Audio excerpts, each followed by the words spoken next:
Honourable Prime Minister, thank you for these very interesting remarks, and I think this was of real added value. And the large number of colleagues who are attending this meeting and also indicating that they would like to speak shows us which great interest we in the European Union take in your country. Before I give the floor to colleagues, let me just remind you that we gave our consent to the EU-Armenia Comprehensive and Enhanced Partnership Agreement on the 4th of July at a plenary session, paving the way for deeper cooperation in different sectors, and the vote at that time was 573 votes to 50 with 45 abstentions. And on visas, we said in this resolution, we look forward to the EU considering in due course the opening of visa liberalisation dialogue with Armenia, provided that the conditions for well-managed and secure mobility are in place. Of course, it's up to the member states to decide if the dialogue will start, and of course it needs to be unanimous, but we have been clear in our position. Now, colleagues, I have 12 who would like to speak. If everyone sticks to 2 minutes, then we have 25 minutes Q&A, and then questions, and then we would give the Prime Minister 15 minutes to answer. Is that okay for you, that I give the floor to all colleagues? And then you can decide which comments you would like to make. So we start with the chair of the delegation for that region, Sayed Karim. Please. Thank you very much, Chairman.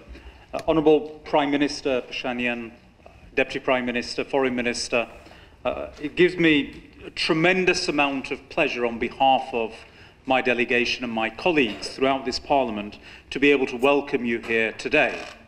It's quite clear, when we first met, nobody could have predicted this particular pathway for Armenia. And it is certainly something from an EU standpoint that is greatly welcomed. And in particular, above everything else, it spells a message of hope and opportunity. Opportunity which is completely backed up by the will of your people. And that has been demonstrated most recently in the election results that were obtained. And may I also thank our colleagues led by Heidi Hautala for their input in that election process, which allows us to feel absolutely confident in forwarding a message of congratulations to you, Prime Minister, and indeed render this Parliament to be in a very strong position to continue building upon the relations that we currently have at this moment in time.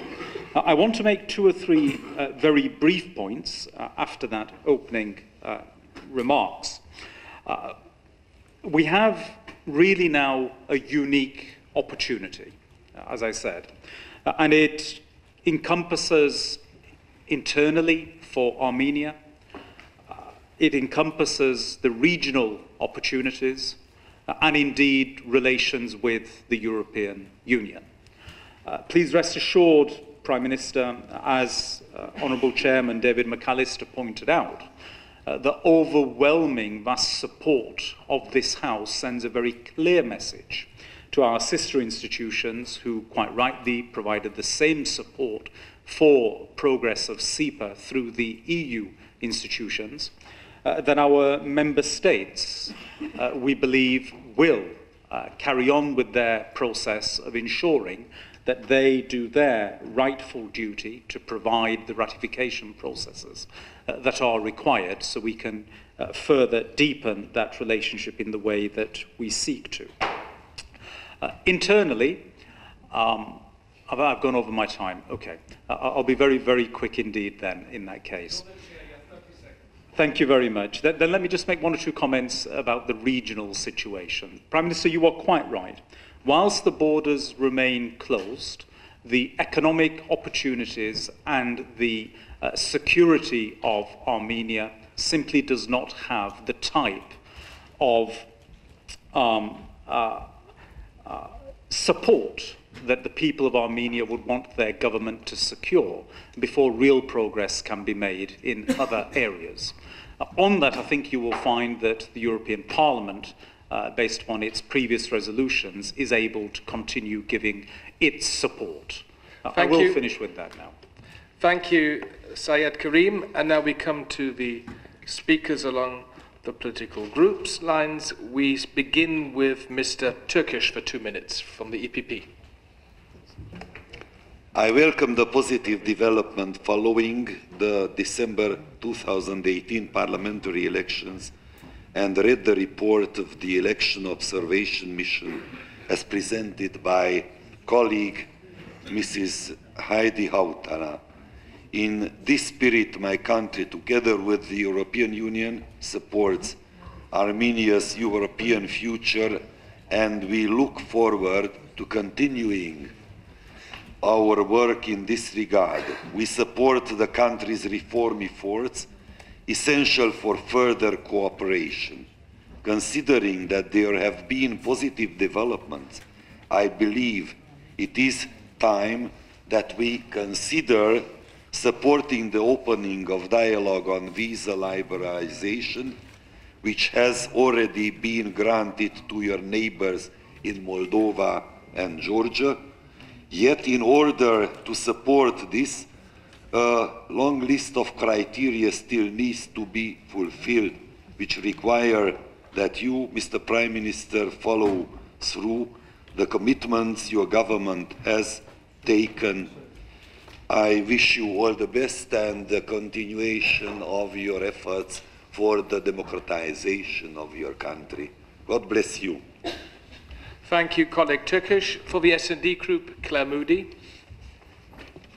Thank you very much, and welcome, Prime Minister, and thank you for taking the time to come and talk to our committee as well. I'm part of the delegation that Sajjad Karim leads to the South Caucasus, and also was on the election observation mission. So it's a pleasure to get this chance to talk to you. Three particular things I wanted to raise. As you pointed out yourself, you have quite a long to-do list to go through, and the priorities you highlighted of delivering a better economy that delivers for the Armenian people is obviously at the top of that, and your point about the middle classes and developing a middle class. But it's going to take a long time, and so you have an expectation management thing to do in terms of recognizing that it will require some patience for you to be able to deliver reform on a large scale. And so I wondered what your plans are around that kind of profile of the development that will happen. Secondly, communication, and you again talked about the CEPA and its delivery, but communicating in a way that this is delivering for Armenian people. It isn't delivering for the EU, it's about you. This support is there for the Armenian people and what the agreement can deliver. So I wondered what your communication strategy is for the Armenian people. And finally, it is the role of women. And it's, I notice your delegation is quite male, and I know there are some very excellent Armenian women, and I'd appreciate a greater understanding of what you are hoping to do to involve more women in senior roles in Armenia as well. Thank you. And again, welcome and thank you for coming. Thank you, Claire Moody. Well, Prime Minister, the way we do it here is that you can relax for 20 minutes. All colleagues want to take the floor, and then you can give one big answer in the end. I think that's better. Okay. So in the meantime, enjoy the European Parliament. It's fantastic here. The next is for the Liberals, Mr. Ostrevichus. And please, it's 2 minutes. Well, thank you, Chair. I do remember your restrictive approach towards Liberals, especially time-wise. But I will be really on 2 minutes exactly. Mr. Prime Minister, most welcome to the European Parliament. It's usually a pleasure to talk to our partners worldwide, and especially from South Caucasus in particular. We did notice a very peaceful nature of change which came in Armenia. which is a very specific and I would say outstanding development of political processes in your country. I mean, not all countries in the region you are from follow this path, which is very solid and very important. But of course, the sense of justice among people must get a very solid ground. I mean, since the expectations with which they came towards those changes must be met. And indeed, we followed some very scandalous corruption cases, disclosures, and involvement of former elites in stealing state properties to unbelievable levels. What should we expect in those many legal cases taken already against those who've been involved in corruption? Could you report any good outcome in this regard? And my second question is about the geopolitical situation. You rightly said, I mean, Armenia sits on the crossroads, north, south, and east, west. And how you would describe, I mean, the present state of relations with Russia, which I believe with great interest follows events in Armenia. And would you be so kind, I mean, to make some comments on hybrid threats, and especially on disinformation and propaganda, which might be used against your country in terms of those political changes? Thank you very much, and good luck for you. Thank you, Petras. For the Greens, Rebecca Harms, bitte. So, dear Prime Minister, I also had the pleasure to visit your country immediately after the Velvet Revolution, and then the additional pleasure to come for the snap elections. And I think all colleagues here in from the delegation share the impression that so these elections were coming along with a big enthusiasm and a lot of hope in Armenian society, and we can only congratulate you to what you have achieved so far. But at the same time, we observe that enthusiasm and hope and expectations are now on your shoulders and on the shoulders of the government. What I would like to understand better is what measures, what concrete measures, so besides the agreement and the ratification of SEPA, what concrete measures the EU can do to foster economic growth and better development in Armenia? And especially, I would be interested to know how do you cope with the increase of gas price by Gazprom, which happened immediately after your success in the elections. Vielen Dank. Next is Mr. Valli for the EFD. Yes, thank you, President. Welcome to Brussels and to European Parliament. I will read a text from my colleague Fabio Massimo Castaldo that due to commitment he could not be here with us. Is in Italian, so please put your earphones. Okay. Thank you. Signor Primo Ministro, in un periodo estremamente positivo nelle relazioni tra Unione Europea ed Armenia, come dimostrato dalla recente visita del commissario Hahn a Yerevan, dalle parole dell'ambasciatore Svitarsky, nonché dall'approvazione della plenaria di luglio dello scorso anno dall'accordo di partenariato globale rafforzato UE-Armenia, senza dimenticarci delle recenti elezioni parlamentari contraddistinte da un alto grado di trasparenza e allineamento con gli standard internazionali. Sono segnali positivi che devono rappresentare solo l'inizio di un cammino tra l'Unione e che deve far fianco all'Armenia, un paese strategico e amico, legato profondamente dall'Unione Europea da molteplici dinamiche. Tornando all'accordo di partenariato, volevo chiederle come stia progredendo la sua implementazione. Ho letto segnali positivi, ma volevo avere una sua opinione a riguardo, anche alla luce delle dichiarazioni dell'ambasciatore UE che ha accennato alla possibilità di un incremento dei fondi. La mia seconda domanda riguarda il Nagorno-Karabakh. Ho letto di recente il comunicato dei copresidenti del gruppo di Minsk che riporta come lei e il presidente Aliyev abbiate accettato di incontrarvi. Cosa si aspetta da questo incontro, anche considerando i segnali tutto sommato positivi che arrivano dalla linea di contatto? Si aspetta possano esserci novità rilevanti? Infine, signor Primo Ministro, la ringrazio nuovamente e le auguro un proficuo lavoro. Nei recenti anni è successo molto in Armenia, c'è molto da fare, lei ha un programma ambizioso, sappia che saremo al suo fianco in questo sforzo. Grazie. Molto grazie. And now we come to the next speaker of the EPP, our colleague Štětina.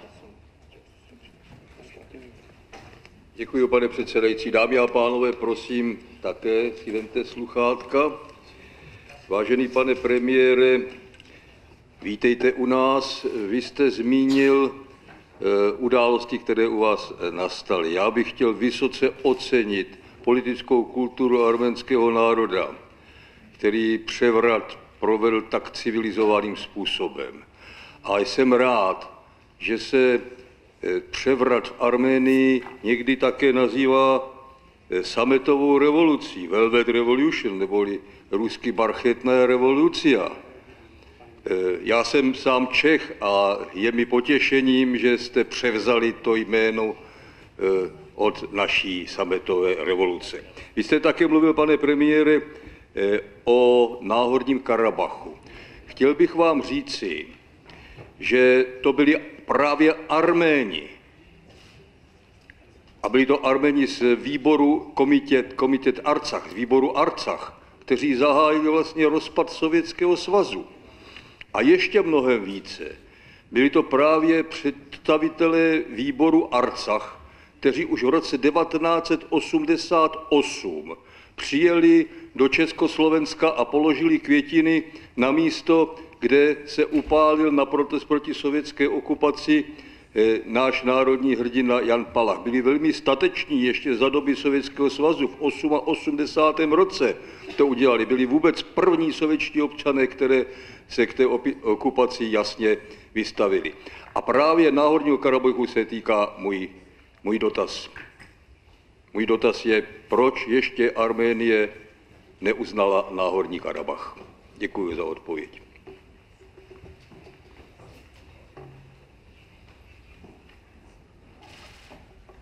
Thank you, colleague. We have 6 more speakers on the list. The list is now closed. Anna Gomes for the S&D Group. Well, Prime Minister, welcome, and welcome indeed the revolution you protagonized in Armenia. I'm from Portugal, a country that feels that has a special connection with Armenia because of a distinguished Armenian who made a big difference in my country, Mr. Calouste Gulbenkian. I share many of the concerns and the questions that my colleagues have already raised. I would like to tell you that, first of all, if you indeed are keen to recover the assets of this corruption that probably are invested in European countries, you should actually request the support of EU-funded project by UNICRI, United Nations Interregional Crime and Justice Research Institute, functioning here in Brussels, to actually help governments like yours, who are willing to indeed recover the assets that have been stolen by the corrupt. They are doing that work since 2003 from many countries of the Arab Spring. They could do it for you as well. The second question I'd like to ask you, you are supposed to have the most dangerous nuclear power plants in Armenia. And the EU has tried often to indeed engage to decommission safely and to replace it. And I'd like to ask you whether you indeed have an agenda for diversifying the sources of energy, namely to overcome this kind of blackmail that Gazprom is already making with you, and for more strategic concerns, namely, of course, the safety of your people and the whole region. Thank you. Thank you. For the ECR Group, Anna Fotiga. Thank you, Chair. Prime Minister, sir, welcome to AFET. We monitor the situation in your country with great interest and very carefully. Actually, I like to learn how close Armenia is to our concern about threats coming from Russia. Well, I do not expect long speeches, but I would like to assess whether anything has changed in this respect. And also, I would like to listen some comments concerning relations with Turkey. Thank you. Thank you. Next for the Green Group, Barbara Lochbihler, bitte. Thank you, Chair, and also welcome, Prime Minister. And in your speech, you said the foreign policy will be the same, there will be no changes. I would like to come back to one of a foreign policy issue. You see, it's so necessary nowadays to strengthen a multilateral society, a world society, to strengthen the rule of law. And I think in this it would be also good to have your government under your leadership to strengthen, for example, the international law and international justice.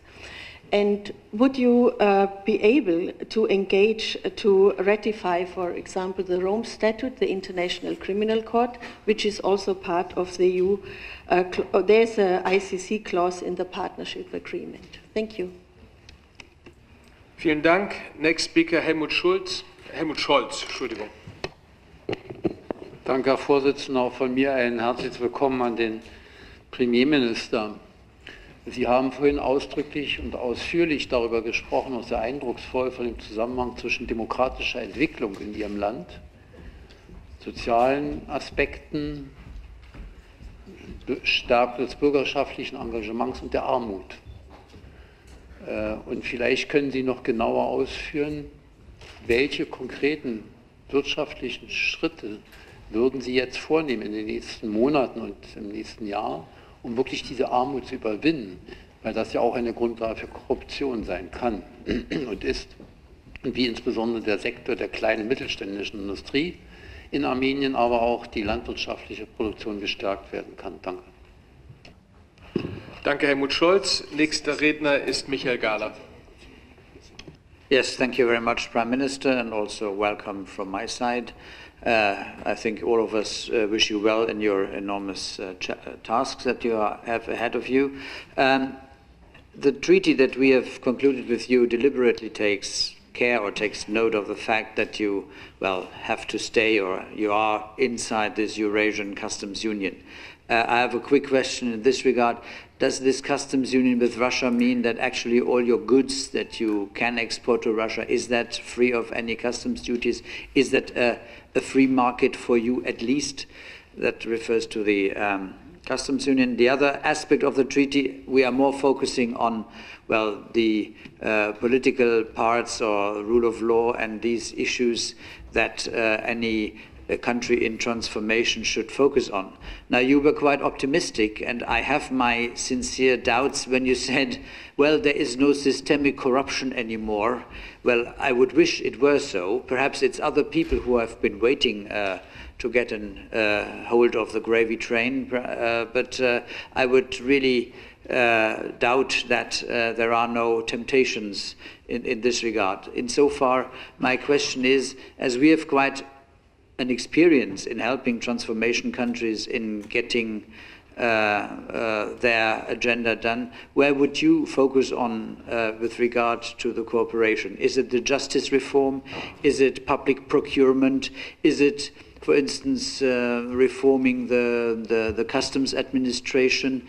Is it the prosecutor general's administration? All these structures that have been inherited from the old days and were used well by the previous government, well, in the way they were used. Which is your prime focus, where you would see this is the priority also in the cooperation with the European Union? Thank you. Thank you, colleagues. If I've got it right, I have one more request to speak. Heidi Hautala. Thank you very much. And wait a moment. Charles Tannock, a late request. Well, yes, but you came in very late. Well, look, since it's only a few days left to the 29th of March, we should be very sympathetic to all our British colleagues. Heidi Hautala. Thank you. Very generous of you, Chair. So, Prime Minister, what a difference to have led two election observations missions to Armenia, one on the 2nd of April 2017 and the other one on the 9th of December 2018. I cannot describe the distance between the ways these two elections were held. I would very quickly proceed to the question that really is very essential now that you have such a sufficient majority in your parliament. You could certainly quite swiftly move to the electoral reform that has been recommended and that was already on the table. However, it failed just before the elections with very dramatic consequences for the ruling party. So are you going to remove the 13 open district lists from your system in order to switch to a purely proportional system? And are you introducing the 30% gender quota? So, and I'd also like to know what sort of, do you have a competent opposition in the parliament now that you have such a strong majority through your election victory? Thank you. Thank you, Heidi, and thanks for the good work you did observing the elections on the ground in Armenia. And the final word goes to Charles Tannock. Well, thank you, President. Of course, it may not be the 29th of March. We may well have an extension. Who knows?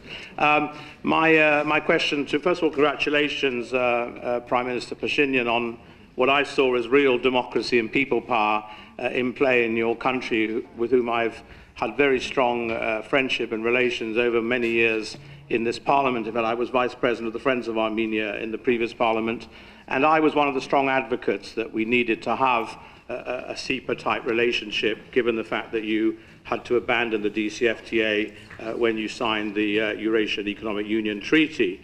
I read in the press that you have anticipated some thawing of relations with Baku and Azerbaijan, which of course we all welcome. So my next question, which is something which I've always felt very strongly about, how about the issue of the closed border with Turkey? Any advances or chances you could solve that very unfair situation whereby Turkey maintains the closed border on the basis of their relationship with Azerbaijan? Sticking strictly to foreign policy, I recently dined with the new president of Georgia. Traditionally, relations were always a little tricky when it came to the issue of minority Armenian rights within Georgia. I gather the president's visiting your country shortly, or may just have visited. Any advances in that respect? And lastly, the one which I've always been fascinated by, particularly now given the strong line American position under President Trump to pull out of the JCPOA and the European Union staying in the JCPOA, your relations with Iran, which you have a land border with, a very small terrestrial road route and connection. How are your relations with Iran, and how are they affected, given your very strong relations traditionally for your diaspora community in the United States, given the Trump position, which is very much against the JCPOA? Sorry, just some questions to think about, Prime Minister. Thank you, colleagues. Prime Minister, more than a dozen colleagues took the floor, and now it's up to you to answer as many questions you wish to do so in the next 15 minutes, and then we will start our voting procedures. Please. Okay. Thank you. Thank you, distinguished member of the Foreign Affairs Committee. Thank you for your assessments, and I will try to make full answer to your questions. I will separate three groups of the questions connected, first of all, with the interior processes in Armenia. As I said, I think that, and I'm sure that democracy is irreversible in Armenia, but now we need to make stronger democracy and make it stronger institutionally. And of course, it is very important to continue electoral system reforms, and we will do that. And for this goal, it is very important to make cooperation with the European Union more and more effective and efficient. And I'm glad that we see the readiness by the European Union to support Armenia in the post-reform agenda.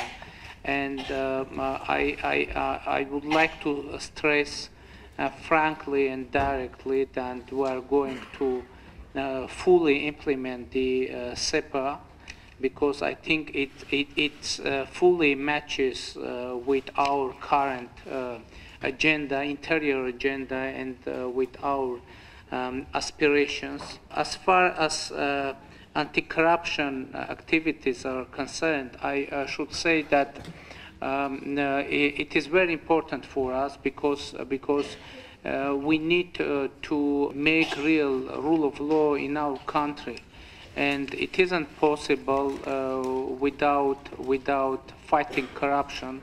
And yes, now we have several very famous criminal cases against the former high officials, and these cases will be continued, and the courts will decide what to do. It's up to our courts to decide the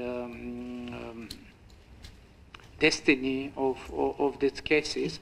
But you know, it is very important to state that making our judicial system really independent, it is very important. You know, from very beginning, our government, and personally me, I refused to continue apparent practice of making decisions, court decisions in the government and conveying it to the courts. But now, to be honest, I'm not fully sure on the independence of the courts, Armenian courts, because I'm not sure that the previous government on, let's say, oligarchy didn't keep the tools and leverages to influence on the court. But it doesn't mean that we are going to interfere into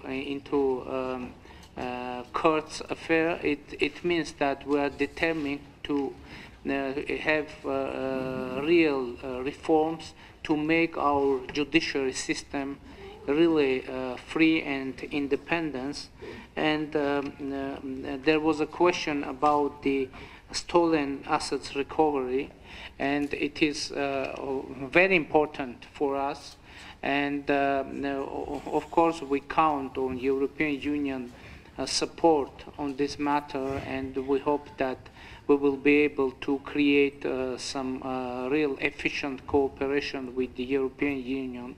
And what is important, there was a proposal by the OSCE to support Armenian government in stolen assets recovery, and we are going to fully cooperate with our European partners. About Nagorno-Karabakh conflict, you know, it's very important to state that there is no any military solution for this conflict, and we need to create proper atmosphere for peaceful solution. And from very beginning, our government is working on that, and we made, you know, it is very important to work on creating proper atmosphere. And in September, I've made actually unprecedented statement in our parliament saying that any solution of Nagorno-Karabakh conflict should be acceptable for Armenian people, for people of Nagorno-Karabakh, and for Azerbaijani people. And to be honest, it was unprecedented announcement by the Armenian Prime Minister, and at least for last 20 and more years. And I had a hope that after my announcement, we will have the similar announcement from Azerbaijan, by the Azerbaijani president, but unfortunately this hope isn't fulfilled yet, and in contrary, we are hearing continuous threats from Azerbaijan that they are going to solve Nagorno-Karabakh conflict by using force and without consideration of the rights and interests of Nagorno-Karabakh people and people of Armenia. And I can say that in this situation, it's very hard to imagine that we will be able to solve this conflict very soon. For solution, we need to bring Azerbaijan into dialogue mood, but unfortunately, we can't say that we have such a situation now. And what is very important, it's about the format of negotiation process.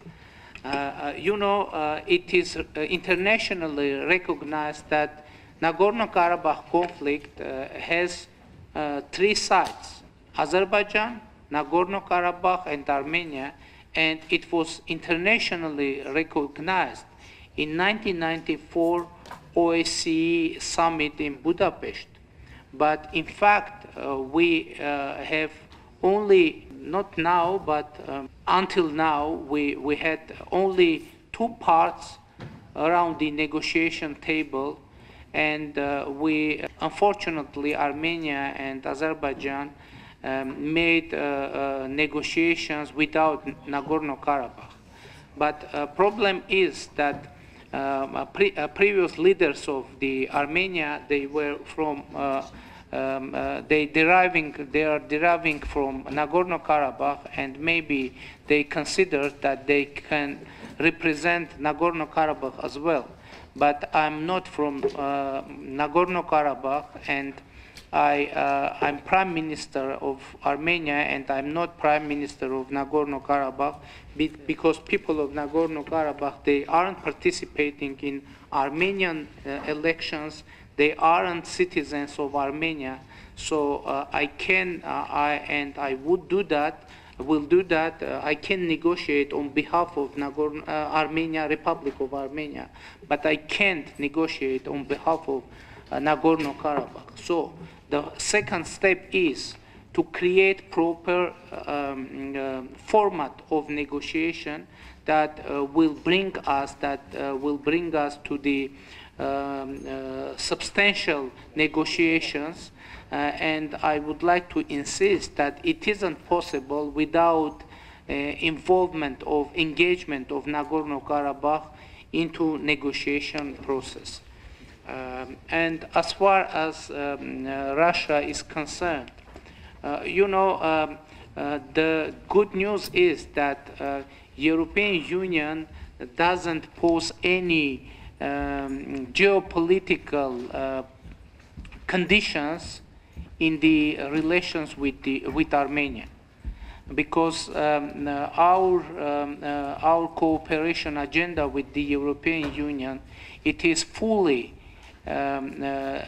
it is fully a reform agenda which is described in the SEPA, and we are going to implement fully this reform agenda. And of course, Russia, our relations with Russia are very important for us, and we're continuing to be strategic partners. And our cooperation, the most part of our cooperation is connected with the Eurasian Economic Union and the security agenda. And I don't think that there are contradictions on our relationship agenda with the European Union and Russia. And in these two relations, we are transparent, and it is very important to insist that there is no any plot against Russia in our relations with European Union, and there is no any plot against, for example, the European Union in the cooperation and relation with Russia. Of course, cooperation in the field of energy is very important, and we are going to develop our relations with Russia, but with Iran as well, because you know that we have cooperation in energy with Iran as well, and we are going to further develop our relations. And recently I made a visit to the Iran, and we were discussing the opportunities on further development of our cooperation in the field of energy. And which concerns to the concrete steps, you know, our ideology is the same concerning to the political changes and economic changes. What was the main ideology of our political changes? It was encouraging people to make concrete steps in deciding their own future. And in terms of economic changes and economic revolutions, we are going to encourage our people to make economic activities. Why this is important? Because before the revolution, we had monopolies and oligarchies that restricted the opportunities for economic activities, and now we opened the field.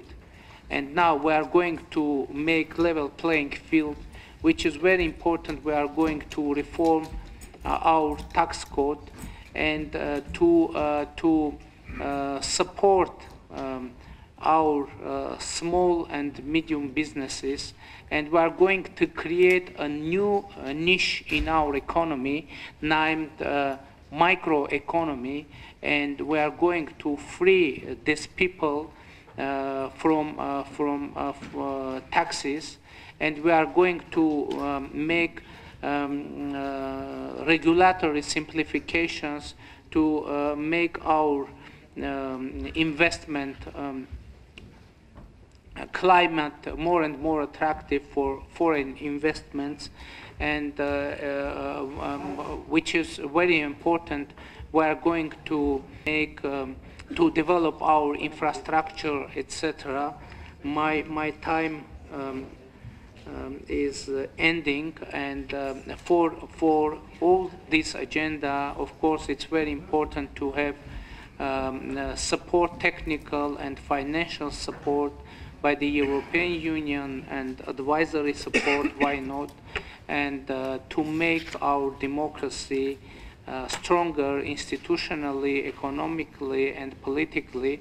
But for me there is no doubt that democracy and rule of law in Armenia irreversible. There is no chance for comeback for corrupt system. Thank you very much.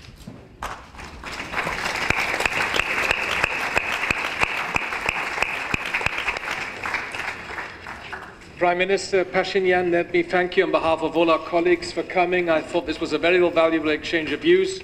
Good luck to you and your ministers, and have a fruitful further round of meetings here in Brussels.